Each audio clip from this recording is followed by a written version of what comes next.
सिर्फ मुस्लिम और दलित एक हो जाते हैं।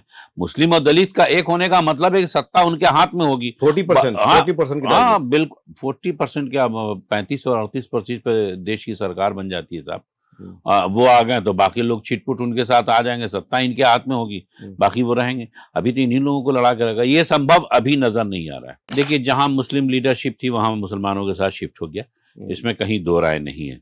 जहां बहुत मजबूरी थी वहां पे वो कुछ कांग्रेस के साथ गया, और कुछ जगह पे जेडीयू के जो नेता, पसंदीदा नेता हैं, उनके साथ चला गया। जो बचा कुचा था वो थोड़ा बहुत, मतलब इम्पैक्ट कहिए तो वो आरजेडी के साथ गया। आरजेडी में तो जितने लोग भी जीते हैं वो सबके सब मुस्लिम वोट से ही उस इलाके में जीते हैं। और आरजेडी ने तो एमआईएम को भी हरवाने का काम किया कि किसी तरह वो हार जाए। एमआईएम का भी जो वोट था उसको कटवा दिया, कटवा के उसको हरवा दिया। मुस्लिम बहुल या जहां से मुसलमान निकल सकते हैं वो सीट छीन करके उसने दलितों को दे दी। आप देखिएगा यहाँ पे 38 सीट का मतलब हो गया लगभग 18%। ठीक है, 18% सीटें आरक्षित करके क्यों नहीं किसी ब्राह्मण, राजपूत, भूमिहार बहुल क्षेत्र को उन्होंने आरक्षित किया। एक भी क्षेत्र आपको पूरे देश में नहीं मिलेगा जिसको उन्होंने आरक्षित किया। जितनी मुस्लिम आबादी जिस राज्य में है, करीब करीब उसी हिसाब से अंदाजन उतनी सीटें आरक्षित की जाती है। और जहां से जीत से एक दो सीट छोड़ दी जाती है, जैसे किशनगंज छोड़ दिया, लेकिन बाकी ज्यादातर सीटों को आरक्षित कर दिया है ताकि मुस्लिम लीडरशिप वहां पनप ही नहीं पाए। और जाहिर है उसको अपने इस बात पे एक्सेप्टेंस पे है कि साहब हम हिंदू तो हैं लेकिन हम पूजा करने के लिए मंदिर में नहीं जा सकते। आप सोचिए ना, राम मंदिर का इतना बड़ा उद्घाटन होता है, राष्ट्रपति हैं, उनको नहीं बुलाया जाता है। अभी भी आप देखिए, जितने भी दलितों का संगठन है, मांझी जी हो, रामविलास पासवान की पार्टी हो, उपेंद्र कुशवाहा की पार्टी हो, ये सब दलित और बैकवर्ड क्लास से आते हैं। लेकिन ये जाके वहां मर्ज हो जाएंगे। अगर ये दलित और मुस्लिम को मिला करके चलते हैं तो सत्ता इनके हाथ में होती, जो अभी ये सहयोगी बने में है। नमस्कार, आदाब, सत श्री अकाल। मैं हूं मनोज नारायण सिंह और आप देख रहे हैं मंथन टुडे। देश की राजनीति जातीय समीकरण आधारित है। ऐसे में अगर देखा जाए तो बिहार में भी एमओआई समीकरण पर जो है यहाँ की राजनीति होती रही है और लालू यादव गद्दी पर काबिज हुए। लेकिन आज हम लोग बात करते हैं कि ये जो 18% 14% की जो माई समीकरण है, तो ये क्या 20% दलित और 18% मुस्लिम, इस वोट बैंक को अगर जोड़ दिया जाए तो इस पर क्या भविष्य होगा और क्या राजनीति होगी, और इस पर हम लोग चर्चा करेंगे। हम लोगों के साथ में है राजनीतिक विश्लेषक हैं अशफाक रहमान जी। अशफाक रहमान जी, बहुत बहुत स्वागत है आपका इस कार्यक्रम में। और सबसे पहला सवाल कि जिस तरह से माई समीकरण और जातीय समीकरण का जो है ये राजनीतिकरण हुआ है, तो क्या दलित और मुस्लिम समीकरण अगर एक साथ मिल जाए तो ये कैसा रहेगा? ऐसी स्थिति में देश का काया पलट हो जाएगा। जो लोग अभी सत्ता में बैठे हैं वो सत्ता से बहुत दूर चले जाएंगे। लेकिन ये हमको नहीं लगता कि निकट भविष्य में कभी ये संभव हो पाएगा। इसका प्रयास मुसलमानों ने तो अपनी तरफ से हमेशा किया है। आप अंबेडकर साहब को देख लें, जब वो बॉम्बे से चुनाव हार गए तो मुसलमानों ने बुला करके उनको कलकत्ता से चुनाव जिताया कि ऐसे पढ़े लिखे लोग को लोकसभा में होना चाहिए। उनको भेजा और ये कोशिश मुसलमानों ने हमेशा की है। लेकिन दरअसल थोड़ा एक कॉम्प्लेक्स का जो शिकार है हमारा दलित समाज, वो घुमा फिरा करके उसी ब्राह्मण के इसमें आ जाता है, ब्राह्मणवादी व्यवस्था के।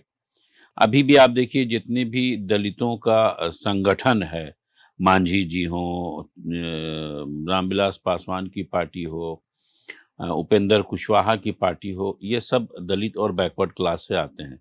लेकिन ये जाके वहां मर्ज हो जाएंगे। अगर ये दलित और मुस्लिम को मिला करके चलते हैं तो सत्ता इनके हाथ में होती, जो अभी ये सहयोगी बने में है, या बीच में जो मांझी साहब कह रहे हैं 10% तो आप क्या कमीशन। मानते हैं कि दोनों समीकरण को एक साथ नहीं माने जुटने के पीछे कोशिश इसका माने बाधक कौन है? मेरे ख्याल से देखिए, जो लोग मीडिया जो है ना, जो प्रचारित कर रही है, वो लोगों में डिफरेंस ऑफ ओपिनियन जो पैदा कर रही है, जातीय उन्माद को बढ़ाने में, धार्मिक उन्माद को बढ़ाने में, कहीं न कहीं हमारे यहाँ मीडिया का बहुत बड़ा रोल है। आज जो लोग सत्ता में हैं, अगर आप सोचिए कि जो कुछ देश में हो रहा है, अगर उसको मीडिया सही ढंग से उछाल दे, तो ज़्यादातर लोग इसमें जेल में होंगे और सत्ता तो बहुत दूर की बात है, ज़्यादातर लोग जेल में होंगे। लेकिन ऐसा हो नहीं रहा है। मीडिया ही इस चीज़ का प्रचार और उनको इतना डरावा दिखाता है और उनको देता है कि इन्हीं के संरक्षण में तुम रहोगे, ठीक है, तुम थोड़ा उभर गए हो, इन्हीं के संरक्षण में रहोगे, तो तुम सही रहोगे। और ज़ाहिर है उसको अपने इस बात पे एक्सेप्टेंस पे है कि साहब हम हिंदू तो हैं लेकिन हम पूजा करने के लिए मंदिर में नहीं जा सकते। आप सोचिए ना, राम मंदिर का इतना बड़ा उद्घाटन होता है, राष्ट्रपति हैं, उनको नहीं बुलाया जाता है। ठीक है ना? सब लोग बुलाए जाते हैं, हद तो ये कि मुसलमान भी बुलाए जाते हैं। आप देखिएगा उसमें आरएसएस के कई मुस्लिम लोग वहाँ पहुँचे हुए थे, लेकिन नहीं बुलाया जाता राष्ट्रपति को। तो कहीं न कहीं उनके अंदर एक हीन भावना पैदा की गई है और मानसिक रूप से वो बैकवर्ड हो गए, ठीक है ना? तो उनको कम्पीट करना पहले उस समाज को जो उनके ऊपर है। जो उनके जिसको लीडर हैं। जो लीडर नहीं कहा जाए, जो उनके ऊपर सामाजिक रूप से है, धार्मिक रूप से हैं। फॉरवर्ड ब्लॉक जिसको कह लीजिए आप, ब्राह्मण है, भूमिहार है, राजपूत है, अच्छा। इनके बराबरी करने का उनका पहला उद्देश्य होता है। तो वो जहां भी जाएंगे उधर जाएंगे, ये मुसलमान की तरफ नहीं आ पा रहे हैं। लाख कोशिश किया है मुसलमानों ने, 75 साल से तो मुसलमानों ने ये कोशिश की है। बैकवर्ड और मुस्लिम को लालू यादव ने ये किया। ये जो मुस्लिम कांग्रेस के साथ थे उसको लालू यादव ने अपनी तरफ कन्वर्ट कर लिया, एक आडवाणी को गिरफ्तार कर करके। लेकिन मुस्लिम में अगर देखा जाए तो भोला शास्त्री जब सीएम बने थे कांग्रेस के, तो उनके समय में तो कांग्रेस के प्लेटफॉर्म पर मुस्लिम, दलित और माने ब्राह्मण, माने कुछ फॉरवर्ड, ये सारे के सारे लोग गोलबंद थे। नहीं, गोलबंद राजनीति के तौर से आप कहिए तो कांग्रेस ने पहले सबको मिला के चला, सबका वो नेता बनते रहे, मुसलमानों के ऊपर वो दंगे करते रहे और दंगा करके मिलाते रहे, उनको धार्मिक उत्पीड़न और बैकवर्ड होने का उत्पीड़न देके अपने साथ मिलाते रहे। मुस्लिम और दलित का जहां तक मामला है, मुसलमानों का ये प्रयास हमेशा से रहा है। कुछ दलित नेता हैं, वो वोट तो लेना चाहते हैं मुसलमान का, लेकिन वो पिछलग्गू बने रह चाहते हैं उसी फॉरवर्ड ब्लॉक का, उन्हीं को कम्पीट करने के लिए। तो ये अभी निकट भविष्य में हमको संभव होता हुआ दिख नहीं रहा है। अगर ऐसा होता है तो इससे क्या दूसरा समुदाय भी प्रभावित होगा? सभी समुदाय प्रभावित हो जाएंगे।